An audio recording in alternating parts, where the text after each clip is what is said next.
আসসালামু আলাইকুম। এ সবাইকে আমি একটা মাসলা বলতে চাই রোজার বিষয়ে। যে মাসলাটা হলো যে শাওয়াল মাসের ৬টি রোজার বিষয়ে। কেউ বলে রাখে, কেউ রাখে, কেউ রাখে না। তো এই বিষয়ে বুজুর্গেরা বড় বুজুর্গেরা বলেছেন রমজান মাসের যে ৩০টি রোজা সেটা তো ফরজ আমরা জানি। তো ইসলামের মধ্যে ৩৬০ দিনে বছর হয়, আর ইংরেজির মতে ৩৬৫ দিনে বছর পূর্ণ হয়।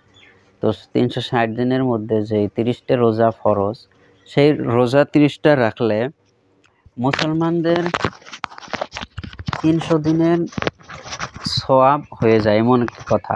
তারপরেও ফরজ আদায় হয়ে যায়। আরও যেই বাকি ৬০ দিন থাকে, রমজানের পরে আসে যে শাওয়াল মাস, ঈদের দিন বাদ দিয়ে ঈদের পর দিন থেকে এক মাসের যে কোনো দিন, যে কোনো ৬ দিন রোজা যে রাখবে, সেই রোজার ৬টা রোজার বরকত আল্লাহ ৬০টা রোজার সমতুল্য দিবেন। তো এই ৩০টা রোজা আর এই ৬টা রোজা আল্লাহ পাক বরকত পুরা বছরের বরকত দেয়, এটা এরকম হাদিসে উল্লেখ আছে।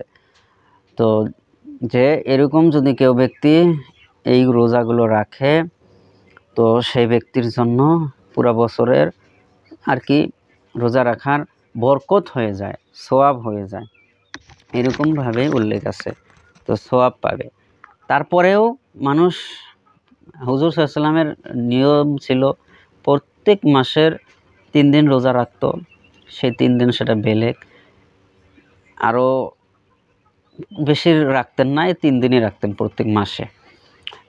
সেভাবেই আপনারা যদি রমজান মাস রোজা রাখার পরেও যদি শাওয়াল মাসের ৬টা রোজা রাখেন, সেটা আরও ভালো মনে হয়। সেই জন্য এই রোজা ৬টা আবার ফরজ না। কেউ ভাবতে পারেন যে তাহলে পূর্ণাঙ্গ বছরের রোজার হিসাবে বানিয়ে ৬টাও ফরজ, কিন্তু এই রোজা ৬টা কিন্তু ফরজ না। এই রোজা ৬টা আপনি চাইলে রাখতে পারেন, এই রোজা ফরজ না। কিন্তু কেউ রাখে না, তার জন্য সেই ব্যক্তি গুনাহগারও হবে না। এটা কোনো ফরজ বস্তু না, এটা কোনো সুন্নত বস্তুও না।